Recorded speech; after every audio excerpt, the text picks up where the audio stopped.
ದಲ್ಲಿ ಸಭೆಯಲ್ಲಿ ಚರ್ಚೆ ಕೂಡ ಆಗಿರೋದು. ಯತ್ನಾಳ್ ರೀತಿ ರೇಣುಕಾಚಾರ್ಯ ಅವರನ್ನ ಹೊರಹಾಕಿ ಪಕ್ಷದ ನಿಯಮ ಮೀರಿ ರೇಣುಕಾಚಾರ್ಯ ಮಾತಾಡ್ತಾ ಇದ್ದಾರೆ. ಅಂತವರನ್ನ ಪಕ್ಷದಲ್ಲಿ ಇಟ್ಕೋಬಾರದು, ಅವರನ್ನು ಹೊರಗೆ ಹಾಕಿ ಅನ್ನುವಂತ ಮಾತುಗಳು ಬಿಜೆಪಿಯಲ್ಲಿ ಕೇಳಿ ಬರ್ತಾ ಇದೆ. ಬಿಎಸ್ ಯಡಿಯೂರಪ್ಪ, ವಿಜೇಂದ್ರ ಬೆಂಬಲಕ್ಕೆ ನಿಲ್ಲುವ ರೇಣುಕಾಚಾರ್ಯ ಅವರು ಎಲ್ಲೇ ಮೀರಿ ಮಾತಾಡ್ತಾ ಇದ್ದಾರೆ. ಅವರನ್ನು ಹೊರಗಡೆ ಹಾಕಿ ಅಂತ ಸಭೆಯಲ್ಲಿ ಬಿಜೆಪಿ ಹಿರಿಯ ಶಾಸಕರು ಮಾತಾಡಿದಂತೆ ಆಕ್ರೋಶವನ್ನ ವ್ಯಕ್ತಪಡಿಸಿದ್ದಾರೆ. ರೇಣುಕಾಚಾರ್ಯ ಬಹಿರಂಗ ಹೇಳಿಕೆಗೆ ಅಸಮಾಧಾನ ವ್ಯಕ್ತವಾಗಿದೆ ಅಂತ. ಜಿಲ್ಲೆಗಳಿಗೆ ಹೋಗಿ ಸಭೆ ಮಾಡುವ ಮುನ್ನ ರಮೇಶ್ ಜಾರಕಿಹೊಳಿ, ಸಿದ್ದೇಶ್ವರ್ ಅವರನ್ನು ಕರೆದು ಸಭೆ ಮಾಡೋದಕ್ಕೆ ನಿರ್ಣಯ ಮಾಡಲಾಗಿದೆ. ಅವರನ್ನು ಕರೆದು ಸಭೆ ಮಾಡಿದ ಬಳಿಕ ಜಿಲ್ಲೆಗಳಲ್ಲಿ ಹೋಗಿ ಸಭೆಯನ್ನ ಮಾಡು.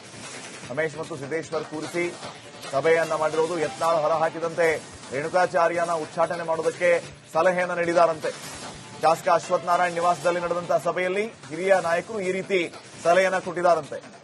ರೇಣುಕಾಚಾರ್ಯ ಈ ರೀತಿ ಆಡ್ತಾ ಇದ್ದಾರೆ, ಅವ್ರ ಮಾತುಗಳಿಗೆ ಬ್ರೇಕ್ ಇಲ್ಲ, ಬಾಯಿಗೆ ಬಂದಂಗೆ ಮಾತಾಡ್ತಾ ಇದ್ದಾರೆ. ಅವರನ್ನು ಪಾರ್ಟಿಯಿಂದ ಆಚೆ ಹಾಕ್ಬಿಡಿ, ಮೊದಲು ರೇಣುಕಾಚಾರ್ಯ ಅವರನ್ನ ಉಚ್ಚಾಟನೆ ಮಾಡಿ ಅಂತ ಹೇಳಿ ಆಗ್ರಹ ಕೇಳಿ ಬಂದಿದೆ ಅಂತ. ಈ ಬಗ್ಗೆ ಇನ್ನಷ್ಟು ಮಾಹಿತಿಯನ್ನು ನೀಡ್ತಾರೆ ಪ್ರತಿನಿಧಿ ಚಂದ್ರಶೇಖರ್. ಈಗ ಫೋನ್ ಸಂಪರ್ಕದಲ್ಲಿ ಚಂದ್ರಶೇಖರ್, ರೇಣುಕಾಚಾರ್ಯ ಅವರ ವಿರುದ್ಧ ಉಚ್ಚಾಟನೆ ಮಾಡಿ ಎನ್ನುವಷ್ಟರ ಮಟ್ಟಿಗೆ ಸಲಹೆ ಕೊಡುವ ಹಂತಕ್ಕೆ ಬಂದಿದ್ದಾರೆ. ಯಾಕೆ ಈ ರೀತಿಯ ಅಭಿಪ್ರಾಯ ಬಂತು? ರೇಣುಕಾಚಾರ್ಯ ಅಂತದ್ದು ಏನ್ ಮಾಡ್ತಾ ಇದ್ದಾರೆ ಪಾರ್ಟಿಯಲ್ಲಿ? ಶ್ರೀಪಾದ್, ಖಂಡಿತವಾಗ್ಲು ಈಗಾಗಲೇ ಇತ್ತೀಚೆಗೆ ನಡೆದಂತ ಅವನು ಅಶ್ವಥ್ ನಾರಾಯಣ್ ಅವರ ಮನೆಯಲ್ಲಿ ನಡೆದಂತ ಸಭೆಯಲ್ಲಿ ಈ ವಿಚಾರ ಪ್ರಸ್ತಾಪವಾಗಿರ್ತಕ್ಕಂಥದ್ದು ಬಹಳ ಪ್ರಮುಖವಾಗಿ ಗಮನಿಸಬಹುದಾದಂತ ವಿಚಾರ ಅಂತಂದ್ರೆ, ಒಂದು ಕಡೆ ಯಡಿಯೂರಪ್ಪನವರ ಆಪ್ತರು ಆಗಿರ್ತಕ್ಕಂಥ ರೇಣುಕಾಚಾರ್ಯ ಯತ್ನಾಳ್ ಟೀಮ್ ವಿರುದ್ಧವಾಗಿ ಬಹಿರಂಗ ಹೇಳಿಕೆಗಳನ್ನು ಕೊಡ್ತಾ ಇದ್ರು. ಮತ್ತೊಂದ್ ಕಡೆ ಯತ್ನಾಳ್ ಕೂಡ ಬಹಿರಂಗ ಹೇಳಿಕೆಯನ್ನ ಕೊಡ್ತಾ ಇದ್ರು. ಯತ್ನಾಳ್ ಅವ್ರನ್ನ ವಿರುದ್ಧ ಕ್ರಮವನ್ನ ತೆಗೆದುಕೊಳ್ಳಾಯ್ತು. 6 ವರ್ಷಗಳ ಕಾಲ ಉಚ್ಚಾಟನೆಯನ್ನ ಮಾಡೋ ಮೂಲಕ ಶಿಸ್ತು ಕ್ರಮವನ್ನ ತೆಗೆದುಕೊಳ್ಳಾಯ್ತು.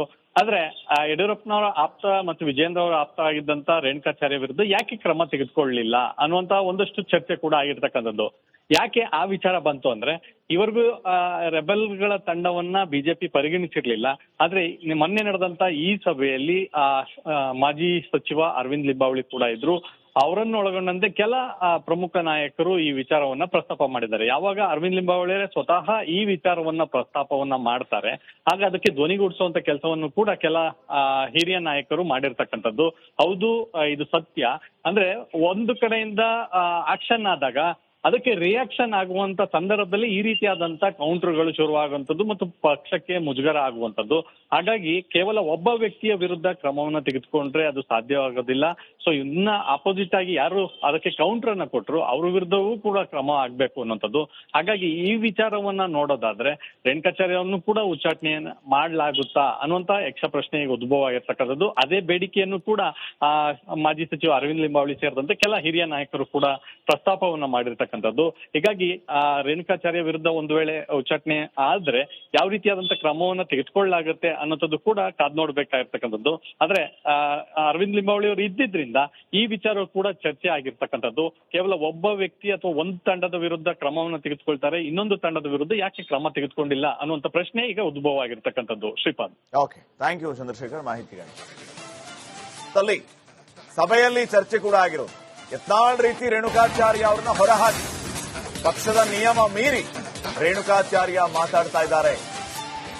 ಅಂತವರನ್ನ ಪಕ್ಷದಲ್ಲಿ ಇಟ್ಕೋಬಾರದು, ಅವರನ್ನು ಹೊರಗೆ ಹಾಕಿ ಅನ್ನುವಂತ ಮಾತುಗಳು ಬಿಜೆಪಿಯಲ್ಲಿ ಕೇಳಿ ಬರ್ತಾ ಇದೆ. ಬಿಎಸ್ ಯಡಿಯೂರಪ್ಪ, ವಿಜೇಂದ್ರ ಬೆಂಬಲಕ್ಕೆ ನಿಲ್ಲುವ ರೇಣುಕಾಚಾರ್ಯ ಅವರು ಎಲ್ಲೇ ಮೀರಿ ಮಾತಾಡ್ತಾ ಇದ್ದಾರೆ.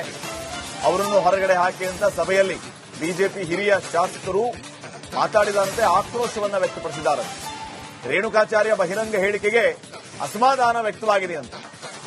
ಜಿಲ್ಲೆಗಳಿಗೆ ಹೋಗಿ ಸಭೆ ಮಾಡುವ ಮುನ್ನ ರಮೇಶ್ ಜಾರಕಿಹೊಳಿ, ಸಿದ್ದೇಶ್ವರ್ ಅವರನ್ನು ಕರೆದು ಸಭೆ ಮಾಡೋದಕ್ಕೆ ನಿರ್ಣಯ ಮಾಡಲಾಗಿದೆ. ಅವರನ್ನು ಕರೆದು ಸಭೆ ಮಾಡಿದ ಬಳಿಕ ಜಿಲ್ಲೆಗಳಲ್ಲಿ ಹೋಗಿ ಸಭೆಯನ್ನ ಮಾಡು. ರಮೇಶ್ ಮತ್ತು ಸಿದ್ದೇಶ್ವರ್ ಕೂರಿಸಿ ಸಭೆಯನ್ನ ಮಾಡಿರುವುದು. ಯತ್ನಾಳ್ ಹೊರಹಾಕಿದಂತೆ ರೇಣುಕಾಚಾರ್ಯನ ಉಚ್ಚಾಟನೆ ಮಾಡೋದಕ್ಕೆ ಸಲಹೆಯನ್ನ ನೀಡಿದಾರಂತೆ. ಶಾಸಕ ಅಶ್ವಥ್ ನಾರಾಯಣ್ ನಿವಾಸದಲ್ಲಿ ನಡೆದಂತಹ ಸಭೆಯಲ್ಲಿ ಹಿರಿಯ ನಾಯಕರು ಈ ರೀತಿ ಸಲಹೆಯನ್ನ ಕೊಟ್ಟಿದ್ದಾರಂತೆ.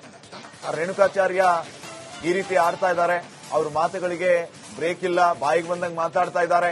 ಅವರನ್ನು ಪಾರ್ಟಿಯಿಂದ ಆಚೆ ಹಾಕ್ಬಿಡಿ, ಮೊದಲು ರೇಣುಕಾಚಾರ್ಯ ಅವರನ್ನ ಉಚ್ಚಾಟನೆ ಮಾಡಿ ಅಂತ ಹೇಳಿ ಆಗ್ರಹ ಕೇಳಿ ಬಂದಿದೆ ಅಂತ. ಈ ಬಗ್ಗೆ ಇನ್ನಷ್ಟು ಮಾಹಿತಿಯನ್ನು ನೀಡ್ತಾರೆ ಪ್ರತಿನಿಧಿ ಚಂದ್ರಶೇಖರ್. ಈಗ ಫೋನ್ ಸಂಪರ್ಕದಲ್ಲಿ ಚಂದ್ರಶೇಖರ್, ರೇಣುಕಾಚಾರ್ಯ ಅವರ ವಿರುದ್ಧ ಉಚ್ಚಾಟನೆ ಮಾಡಿ ಅನ್ನುವಷ್ಟರ ಮಟ್ಟಿಗೆ ಸಲಹೆ ಕೊಡುವ ಹಂತಕ್ಕೆ ಬಂದಿದ್ದಾರೆ. ಯಾಕೆ ಈ ರೀತಿಯ ಅಭಿಪ್ರಾಯ ಬಂತು? ರೇಣುಕಾಚಾರ್ಯ ಅಂತದ್ದು ಏನ್ ಮಾಡ್ತಾ ಇದ್ದಾರೆ ಪಾರ್ಟಿಯಲ್ಲಿ? ಶ್ರೀಪಾದ್, ಖಂಡಿತವಾಗ್ಲು ಈಗಾಗಲೇ ಇತ್ತೀಚೆಗೆ ನಡೆದಂತ ಅಶ್ವಥ್ ನಾರಾಯಣ ಅವರ ಮನೆಯಲ್ಲಿ ನಡೆದಂತ ಸಭೆಯಲ್ಲಿ ಈ ವಿಚಾರ ಪ್ರಸ್ತಾಪವಾಗಿರ್ತಕ್ಕಂಥದ್ದು ಬಹಳ ಪ್ರಮುಖವಾಗಿ ಗಮನಿಸಬಹುದಾದಂತ ವಿಚಾರ ಅಂತಂದ್ರೆ, ಒಂದು ಕಡೆ ಯಡಿಯೂರಪ್ಪನವರ ಆಪ್ತರು ಆಗಿರ್ತಕ್ಕಂಥ ರೇಣುಕಾಚಾರ್ಯ ಯತ್ನಾಳ್ ಟೀಮ್ ವಿರುದ್ಧವಾಗಿ ಬಹಿರಂಗ ಹೇಳಿಕೆಗಳನ್ನು ಕೊಡ್ತಾ ಇದ್ರು.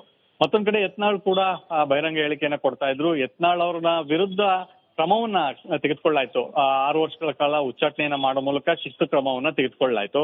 ಆದ್ರೆ ಯಡಿಯೂರಪ್ಪನವರ ಆಪ್ತ ಮತ್ತು ವಿಜೇಂದ್ರ ಅವರ ಆಪ್ತ ಆಗಿದ್ದಂತ ರೇಣುಕಾಚಾರ್ಯ ವಿರುದ್ಧ ಯಾಕೆ ಕ್ರಮ ತೆಗೆದುಕೊಳ್ಳಲಿಲ್ಲ ಅನ್ನುವಂತ ಒಂದಷ್ಟು ಚರ್ಚೆ ಕೂಡ ಆಗಿರ್ತಕ್ಕಂಥದ್ದು. ಯಾಕೆ ಆ ವಿಚಾರ ಬಂತು ಅಂದ್ರೆ, ಇವರಿಗೂ ರೆಬೆಲ್ಗಳ ತಂಡವನ್ನ ಬಿಜೆಪಿ ಪರಿಗಣಿಸಿರ್ಲಿಲ್ಲ. ಆದ್ರೆ ಮೊನ್ನೆ ನಡೆದಂತ ಈ ಸಭೆಯಲ್ಲಿ ಮಾಜಿ ಸಚಿವ ಅರವಿಂದ್ ಲಿಂಬಾವಳಿ ಕೂಡ ಇದ್ರು. ಅವರನ್ನು ಒಳಗೊಂಡಂತೆ ಕೆಲ ಪ್ರಮುಖ ನಾಯಕರು ಈ ವಿಚಾರವನ್ನ ಪ್ರಸ್ತಾಪ ಮಾಡಿದ್ದಾರೆ. ಯಾವಾಗ ಅರವಿಂದ್ ಲಿಂಬಾವಳಿ ಸ್ವತಃ ಈ ವಿಚಾರವನ್ನ ಪ್ರಸ್ತಾಪವನ್ನ ಮಾಡ್ತಾರೆ, ಆಗ ಅದಕ್ಕೆ ಧ್ವನಿಗೂಡಿಸುವಂತ ಕೆಲಸವನ್ನು ಕೂಡ ಕೆಲ ಹಿರಿಯ ನಾಯಕರು ಮಾಡಿರ್ತಕ್ಕಂಥದ್ದು. ಹೌದು, ಇದು ಸತ್ಯ. ಅಂದ್ರೆ ಒಂದು ಕಡೆಯಿಂದ ಆಕ್ಷನ್ ಆದಾಗ ಅದಕ್ಕೆ ರಿಯಾಕ್ಷನ್ ಆಗುವಂತ ಸಂದರ್ಭದಲ್ಲಿ ಈ ರೀತಿಯಾದಂತ ಕೌಂಟರ್ಗಳು ಶುರುವಾಗುವಂತದ್ದು ಮತ್ತು ಪಕ್ಷಕ್ಕೆ ಮುಜುಗರ ಆಗುವಂತದ್ದು. ಹಾಗಾಗಿ ಕೇವಲ ಒಬ್ಬ ವ್ಯಕ್ತಿಯ ವಿರುದ್ಧ ಕ್ರಮವನ್ನ ತೆಗೆದುಕೊಂಡ್ರೆ ಅದು ಸಾಧ್ಯವಾಗೋದಿಲ್ಲ. ಸೊ ಇನ್ನ ಆಪೋಸಿಟ್ ಆಗಿ ಯಾರು ಅದಕ್ಕೆ ಕೌಂಟರ್ ಅನ್ನ ಕೊಟ್ಟರು ಅವ್ರ ವಿರುದ್ಧವೂ ಕೂಡ ಕ್ರಮ ಆಗ್ಬೇಕು ಅನ್ನೋಂಥದ್ದು. ಹಾಗಾಗಿ ಈ ವಿಚಾರವನ್ನ ನೋಡೋದಾದ್ರೆ ರೇಣುಕಾಚಾರ್ಯವನ್ನು ಕೂಡ ಉಚ್ಚಾಟನೆಯನ್ನ ಮಾಡ್ಲಾಗುತ್ತಾ ಅನ್ನುವಂತ ಯಕ್ಷ ಪ್ರಶ್ನೆ ಈಗ ಉದ್ಭವ ಆಗಿರ್ತಕ್ಕಂಥದ್ದು. ಅದೇ ಬೇಡಿಕೆಯನ್ನು ಕೂಡ ಮಾಜಿ ಸಚಿವ ಅರವಿಂದ್ ಲಿಂಬಾವಳಿ ಸೇರಿದಂತೆ ಕೆಲ ಹಿರಿಯ ನಾಯಕರು ಕೂಡ ಪ್ರಸ್ತಾಪವನ್ನ ಮಾಡಿರ್ತಕ್ಕಂಥದ್ದು. ಹೀಗಾಗಿ ರೇಣುಕಾಚಾರ್ಯ ವಿರುದ್ಧ ಒಂದು ವೇಳೆ ಉಚ್ಚಾಟನೆ ಆದ್ರೆ ಯಾವ ರೀತಿಯಾದಂತ ಕ್ರಮವನ್ನ ತೆಗೆದುಕೊಳ್ಳಲಾಗುತ್ತೆ ಅನ್ನೋದು ಕೂಡ ಕಾದ್ ನೋಡ್ಬೇಕಾಗಿರ್ತಕ್ಕಂಥದ್ದು. ಆದ್ರೆ ಅರವಿಂದ್ ಲಿಂಬಾವಳಿ ಅವರು ಇದ್ದಿದ್ರಿಂದ ಈ ವಿಚಾರ ಕೂಡ ಚರ್ಚೆ ಆಗಿರ್ತಕ್ಕಂಥದ್ದು. ಕೇವಲ ಒಬ್ಬ ವ್ಯಕ್ತಿ ಅಥವಾ ಒಂದು ತಂಡದ ವಿರುದ್ಧ ಕ್ರಮವನ್ನು ತೆಗೆದುಕೊಳ್ತಾರೆ, ಇನ್ನೊಂದು ತಂಡದ ವಿರುದ್ಧ ಯಾಕೆ ಕ್ರಮ ತೆಗೆದುಕೊಂಡಿಲ್ಲ ಅನ್ನುವಂತ ಪ್ರಶ್ನೆ ಈಗ ಉದ್ಭವ ಆಗಿರ್ತಕ್ಕಂಥದ್ದು. Shripad, okay, thank you Chandrashekar ಮಾಹಿತಿಗಾಗಿ. ಸಭೆಯಲ್ಲಿ ಚರ್ಚೆ ಕೂಡ ಆಗಿರೋದು ಯತ್ನಾಳ್ ರೀತಿ ರೇಣುಕಾಚಾರ್ಯ ಅವರನ್ನ ಹೊರಹಾಕಿ ಪಕ್ಷದ ನಿಯಮ ಮೀರಿ ರೇಣುಕಾಚಾರ್ಯ ಮಾತಾಡ್ತಾ ಇದ್ದಾರೆ. ಅಂತವರನ್ನ ಪಕ್ಷದಲ್ಲಿ ಇಟ್ಕೋಬಾರದು, ಅವರನ್ನು ಹೊರಗೆ ಹಾಕಿ ಅನ್ನುವಂತ ಮಾತುಗಳು ಬಿಜೆಪಿಯಲ್ಲಿ ಕೇಳಿ ಬರ್ತಾ ಇದೆ. ಬಿಎಸ್ ಯಡಿಯೂರಪ್ಪ, ವಿಜೇಂದ್ರ ಬೆಂಬಲಕ್ಕೆ ನಿಲ್ಲುವ ರೇಣುಕಾಚಾರ್ಯ ಅವರು ಎಲ್ಲೇ ಮೀರಿ ಮಾತಾಡ್ತಾ ಇದ್ದಾರೆ. ಅವರನ್ನು ಹೊರಗಡೆ ಹಾಕಿ ಅಂತ ಸಭೆಯಲ್ಲಿ ಬಿಜೆಪಿ ಹಿರಿಯ ಶಾಸಕರು ಮಾತಾಡಿದಾರಂತೆ, ಆಕ್ರೋಶವನ್ನ ವ್ಯಕ್ತಪಡಿಸಿದ್ದಾರೆ. ರೇಣುಕಾಚಾರ್ಯ ಬಹಿರಂಗ ಹೇಳಿಕೆಗೆ ಅಸಮಾಧಾನ ವ್ಯಕ್ತವಾಗಿದೆ ಅಂತ. ಜಿಲ್ಲೆಗಳಿಗೆ ಹೋಗಿ ಸಭೆ ಮಾಡುವ ಮುನ್ನ ರಮೇಶ್ ಜಾರಕಿಹೊಳಿ, ಸಿದ್ದೇಶ್ವರ್ ಅವರನ್ನು ಕರೆದು ಸಭೆ ಮಾಡೋದಕ್ಕೆ ನಿರ್ಣಯ ಮಾಡಲಾಗಿದೆ. ಅವರನ್ನ ಕರೆದು ಸಭೆ ಮಾಡಿದ ಬಳಿಕ ಜಿಲ್ಲೆಗಳಲ್ಲಿ ಹೋಗಿ ಸಭೆಯನ್ನ ಮಾಡುದು. ರಮೇಶ್ ಮತ್ತು ಸಿದ್ದೇಶ್ವರ್ ಕೂರಿಸಿ ಸಭೆಯನ್ನ ಮಾಡಿರೋದು. ಯತ್ನಾಳ್ ಹೊರಹಾಕಿದಂತೆ ರೇಣುಕಾಚಾರ್ಯನ ಉಚ್ಚಾಟನೆ ಮಾಡೋದಕ್ಕೆ ಸಲಹೆಯನ್ನ ನೀಡಿದಾರಂತೆ. ಶಾಸಕ ಅಶ್ವಥ್ ನಾರಾಯಣ್ ನಿವಾಸದಲ್ಲಿ ನಡೆದಂತಹ ಸಭೆಯಲ್ಲಿ ಹಿರಿಯ ನಾಯಕರು ಈ ರೀತಿ ಸಲಹೆಯನ್ನ ಕೊಟ್ಟಿದ್ದಾರಂತೆ. ರೇಣುಕಾಚಾರ್ಯ ಈ ರೀತಿ ಆಡ್ತಾ ಇದ್ದಾರೆ, ಅವ್ರ ಮಾತುಗಳಿಗೆ ಬ್ರೇಕ್ ಇಲ್ಲ, ಬಾಯಿಗೆ ಬಂದಂಗೆ ಮಾತಾಡ್ತಾ ಇದ್ದಾರೆ. ಅವರನ್ನು ಪಾರ್ಟಿಯಿಂದ ಆಚೆ ಹಾಕ್ಬಿಡಿ, ಮೊದಲು ರೇಣುಕಾಚಾರ್ಯ ಅವರನ್ನ ಉಚ್ಚಾಟನೆ ಮಾಡಿ ಅಂತ ಹೇಳಿ ಆಗ್ರಹ ಕೇಳಿ ಬಂದಿದೆ ಅಂತ. ಈ ಬಗ್ಗೆ ಇನ್ನಷ್ಟು ಮಾಹಿತಿಯನ್ನು ನೀಡ್ತಾರೆ ಪ್ರತಿನಿಧಿ ಚಂದ್ರಶೇಖರ್. ಈಗ ಫೋನ್ ಸಂಪರ್ಕದಲ್ಲಿ ಚಂದ್ರಶೇಖರ್, ರೇಣುಕಾಚಾರ್ಯ ಅವರ ವಿರುದ್ಧ ಉಚ್ಚಾಟನೆ ಮಾಡಿ ಅನ್ನುವಷ್ಟರ ಮಟ್ಟಿಗೆ ಸಲಹೆ ಕೊಡುವ ಹಂತಕ್ಕೆ ಬಂದಿದ್ದಾರೆ. ಯಾಕೆ ಈ ರೀತಿಯ ಅಭಿಪ್ರಾಯ ಬಂತು? ರೇಣುಕಾಚಾರ್ಯ ಅಂತದ್ದು ಏನ್ ಮಾಡ್ತಾ ಇದ್ದಾರೆ ಪಾರ್ಟಿಯಲ್ಲಿ? ಶ್ರೀಪಾದ್, ಖಂಡಿತವಾಗ್ಲು ಈಗಾಗಲೇ ಇತ್ತೀಚೆಗೆ ನಡೆದಂತ ಅಶ್ವಥ್ ನಾರಾಯಣ ಅವರ ಮನೆಯಲ್ಲಿ ನಡೆದಂತ ಸಭೆಯಲ್ಲಿ ಈ ವಿಚಾರ ಪ್ರಸ್ತಾಪವಾಗಿರ್ತಕ್ಕಂಥದ್ದು ಬಹಳ ಪ್ರಮುಖವಾಗಿ ಗಮನಿಸಬಹುದಾದಂತ ವಿಚಾರ ಅಂತಂದ್ರೆ, ಒಂದು ಕಡೆ ಯಡಿಯೂರಪ್ಪನವರ ಆಪ್ತರು ಆಗಿರ್ತಕ್ಕಂಥ ರೇಣುಕಾಚಾರ್ಯ ಯತ್ನಾಳ್ ಟೀಮ್ ವಿರುದ್ಧವಾಗಿ ಬಹಿರಂಗ ಹೇಳಿಕೆಗಳನ್ನು ಕೊಡ್ತಾ ಇದ್ರು. ಮತ್ತೊಂದ್ ಕಡೆ ಯತ್ನಾಳ್ ಕೂಡ ಬಹಿರಂಗ ಹೇಳಿಕೆಯನ್ನ ಕೊಡ್ತಾ ಇದ್ರು. ಯತ್ನಾಳ್ ಅವ್ರನ್ನ ವಿರುದ್ಧ ಕ್ರಮವನ್ನ ತೆಗೆದುಕೊಳ್ಳಾಯ್ತು. 6 ವರ್ಷಗಳ ಕಾಲ ಉಚ್ಚಾಟನೆಯನ್ನ ಮಾಡೋ ಮೂಲಕ ಶಿಸ್ತು ಕ್ರಮವನ್ನ ತೆಗೆದುಕೊಳ್ಳಾಯ್ತು. ಆದ್ರೆ ಯಡಿಯೂರಪ್ಪನವರ ಆಪ್ತ ಮತ್ತು ವಿಜೇಂದ್ರ ಅವರ ಆಪ್ತ ಆಗಿದ್ದಂತ ರೇಣುಕಾಚಾರ್ಯ ವಿರುದ್ಧ ಯಾಕೆ ಕ್ರಮ ತೆಗೆದುಕೊಳ್ಳಲಿಲ್ಲ ಅನ್ನುವಂತ ಒಂದಷ್ಟು ಚರ್ಚೆ ಕೂಡ ಆಗಿರ್ತಕ್ಕಂಥದ್ದು. ಯಾಕೆ ಆ ವಿಚಾರ ಬಂತು ಅಂದ್ರೆ, ಇವರಿಗೂ ರೆಬೆಲ್ಗಳ ತಂಡವನ್ನ ಬಿಜೆಪಿ ಪರಿಗಣಿಸಿರ್ಲಿಲ್ಲ. ಆದ್ರೆ ಮೊನ್ನೆ ನಡೆದಂತ ಈ ಸಭೆಯಲ್ಲಿ ಮಾಜಿ ಸಚಿವ ಅರವಿಂದ್ ಲಿಂಬಾವಳಿ ಕೂಡ ಇದ್ರು. ಅವರನ್ನು ಒಳಗೊಂಡಂತೆ ಕೆಲ ಪ್ರಮುಖ ನಾಯಕರು ಈ ವಿಚಾರವನ್ನ ಪ್ರಸ್ತಾಪ ಮಾಡಿದ್ದಾರೆ. ಯಾವಾಗ ಅರವಿಂದ್ ಲಿಂಬಾವಳಿ ಸ್ವತಃ ಈ ವಿಚಾರವನ್ನ ಪ್ರಸ್ತಾಪವನ್ನ ಮಾಡ್ತಾರೆ, ಆಗ ಅದಕ್ಕೆ ಧ್ವನಿಗೂಡಿಸುವಂತ ಕೆಲಸವನ್ನು ಕೂಡ ಕೆಲ ಹಿರಿಯ ನಾಯಕರು ಮಾಡಿರ್ತಕ್ಕಂಥದ್ದು. ಹೌದು, ಇದು ಸತ್ಯ. ಅಂದ್ರೆ ಒಂದು ಕಡೆಯಿಂದ ಆಕ್ಷನ್ ಆದಾಗ ಅದಕ್ಕೆ ರಿಯಾಕ್ಷನ್ ಆಗುವಂತ ಸಂದರ್ಭದಲ್ಲಿ ಈ ರೀತಿಯಾದಂತ ಕೌಂಟರ್ಗಳು ಶುರುವಾಗುವಂತದ್ದು ಮತ್ತು ಪಕ್ಷಕ್ಕೆ ಮುಜುಗರ ಆಗುವಂತದ್ದು. ಹಾಗಾಗಿ ಕೇವಲ ಒಬ್ಬ ವ್ಯಕ್ತಿಯ ವಿರುದ್ಧ ಕ್ರಮವನ್ನ ತೆಗೆದುಕೊಂಡ್ರೆ ಅದು ಸಾಧ್ಯವಾಗೋದಿಲ್ಲ. ಸೊ ಇನ್ನ ಆಪೋಸಿಟ್ ಆಗಿ ಯಾರು ಅದಕ್ಕೆ ಕೌಂಟರ್ ಅನ್ನ ಕೊಟ್ಟರು ಅವ್ರ ವಿರುದ್ಧವೂ ಕೂಡ ಕ್ರಮ ಆಗ್ಬೇಕು ಅನ್ನೋಂಥದ್ದು.